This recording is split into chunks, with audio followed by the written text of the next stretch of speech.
Hey y'all, it's Sarah, the wine-loving bookworm, back with another book and wine review for your Sunday night. Okay, so I hope everybody had a great Thanksgiving. I had a good one. Just went to my in-laws' house. Simple, low-key, what I love.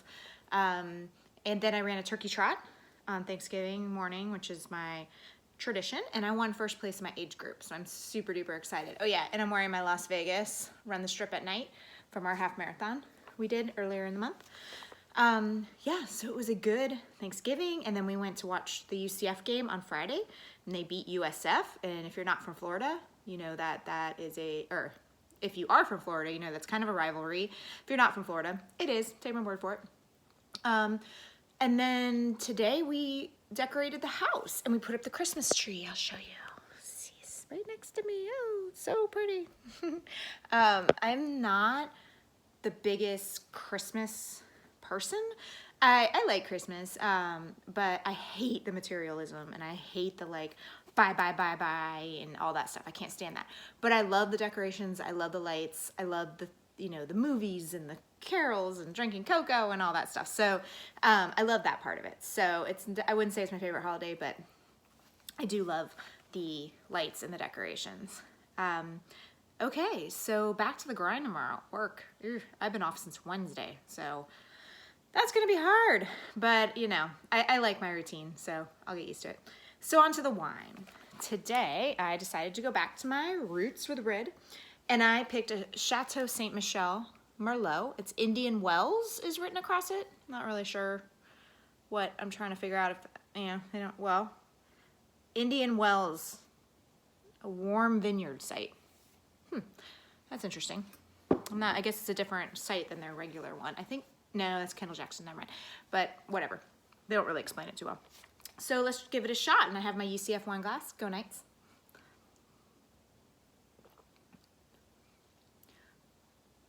That's good. Oh, did I say UCF won on Friday? They did, so just FYI. Try it again. That's good. That's like a little bit acidic. When I was growing up, okay, I wasn't drinking when I was like 10. When I was younger, like in my 20s, I used to love to drink Merlot. I feel like I thought I was cool drinking it or something, and then I kind of got away from it. So that's a little acidic. Maybe it's because of the warm vineyard, I don't know. But I do like it, just not necessarily my favorite. It's a good Merlot. All right, so moving on to the book. As I said last week, I read Little Fires Everywhere by Celeste. I'm sorry, I don't want to make fun of your name, but say it like thing without the THI is just, it's difficult. Like, is that right? I don't know. Somebody tell me. Anyway, Miss Celeste. So she grew up in Pittsburgh, but also in Shaker Heights, Ohio. Have you read the book? Because it takes place in Shaker Heights, Ohio. So like last week, write about what you know. I guess they set it in places that they've lived in. Like I said, I don't think I would write a book set in Florida, but maybe I would be better doing that. I don't know. Anyway, so she actually lived in a town called Shaker Heights, Ohio. If it's the same as this book, that's a little nutty. I'll get into that in a minute. She got a BA from Harvard and a master's from University of Michigan, so she's a smarty. Her Everything I Never Told You was her debut novel. And they were both that novel and this one were New York Times bestsellers, were nominated and won awards. So let's get into the book. It takes place, like I said, in Shaker Heights, Ohio, a carefully planned community. Okay, and if you are from Florida, you've probably heard of it. If you're from the Central Florida area, you've definitely heard of it. There's a community here right outside Disney called Celebration. This sounded so much like Celebration to me. Just planned and just anal about everything, like HOA craziness, probably to the nth degree. It just reminded me of that when I was reading the book. So Elena Richardson is one of the main characters. She's a reporter in town, married to a successful lawyer, has 4 seemingly smart, driven, kind, athletic kids. So perfect life, right? Perfect life in a perfect town. And she likes things very ordered and planned too. So she's kind of like the town. Mia and Pearl arrive in town. They're mother-daughter duo, and they shake up Elena's careful, ordered life. They move into Elena's rental property. So they have like a little to me, it's like kind of like a duplex, but it was like an upstairs and a downstairs. And they rent it out. So this guy lives downstairs, and then Elena and Pearl live upstairs. Now, Mia, it cannot be more different than Elena. She's an artist. There's no father in the picture, seemingly, for Pearl. And they seem to always live hand to foot. Like, she's just getting money where she can, and she moves on, or works odd jobs to support them, and she's always working on some sort of art piece. And she does make money off her art. She sends it to a dealer in New York, and they sell some things for her. But it's not consistent, you know, she just kind of makes some money, and then she's gone again. So, you know, not the most stable of lives.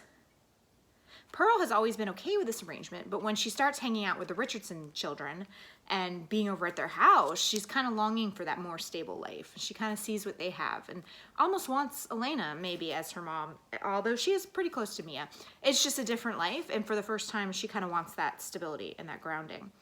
And also, is her mother, Mia, Pearl's mother, hiding some dark secret that we don't know about? They kind of allude to that, like, what's that all about? The book heavily focuses on mother-daughter relationships, and some are done better than others. I do like the Pearl and Mia relationship. Mia is actually my favorite character in the book. I think she's the only one with true depth to her, and that Celeste, it's just Miss Celeste, does well. Elena is very much a character. I mean, you can't really be like that, you know? Like, I don't know. She didn't, there were like moments where like some of it was trying to peek through, but it didn't do it for me. She never really gained that much self-awareness through the whole thing, even though all this stuff happened to her. Her strained relationship with her daughters, especially the youngest one, Izzy, they were just predictable and kind of trite. They were just normal. But Izzy, they could have really done something with Izzy, and she didn't. You know, she could have done something with her. She could have made her a really great character, but she was just kind of floundering in the background, I felt like, most of the time. There's a secondary story throughout the book about a mother, baby, I don't know, she's Asian, who abandons her child, Mei Ling. And this mom is a working class mom, waitressing, doing things like that. So not the Shaker Heights, you know, mother, stay-at-home mom or whatever. And she abandons her at a fire station. The child is later adopted by a white family in Shaker Heights who happens to be friends with the Richardsons. But baby comes back into the picture and wants her daughter back. So there's a whole courtroom drama and all of that. It was just very superficial and predictable to me. And the way they continually brought up the baby's race, but the very fact that she's Asian, the baby, should make the white parents unfit. It was laughable. It just, I know this is a sensitive subject, and I know it's very complicated, but I think that's my point. She didn't make it, I keep saying they, but she didn't make it complicated. She just worked off these stereotypes almost, and didn't get the nuances of this at all. Like, why, they kind of threw out why maybe, well, you're never going to be able to relate to her culture and blah, blah, blah, blah, blah. But that's just all stuff that's been said before. You know, there's no nuance there. And it's kind of surprising because Miss Celeste is Asian, so coming from an Asian writer, that she couldn't really get that. But she went to Harvard, folks, okay? She lived in Shaker Heights, Ohio. So I think she's got a pretty privileged background. So maybe she just isn't able to come through with that working class immigrant background. She just doesn't know it, you know? And I am assuming a whole hell of a lot right here. I'll give you that. But to me, it didn't come through genuinely.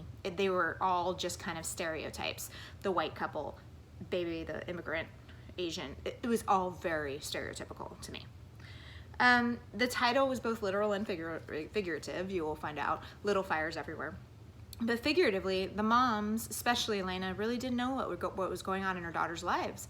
And it was like these fires popping up everywhere, you know, and her just kind of finding out about it, but these crises, and that the daughters really didn't feel like Elena's daughters really didn't feel like they could turn to Elena, and even Pearl sometimes didn't really feel like she could go to Mia. So that was kind of interesting. And then also the parents' pass, like the moms' pass. Now, I'm talking here a lot, very female-centric, right? The men were very one-dimensional. They barely played a role, mostly just as supporting, you know, figures in the background. Basically like, well, we know there's men in this world, so we've got to throw some into this story, you know? But this was a very female-driven book. So I don't know how I feel about the book. I didn't love it, I guess. It was a page turner, very easy to read. It was enjoyable. I think she was going for more depth and complicatedness, that's not what the word I'm looking for, you know, just more nuanced writing than she got to. You know, sorry, I didn't buy it, but I did. The book was good, maybe like a beach read kind of thing.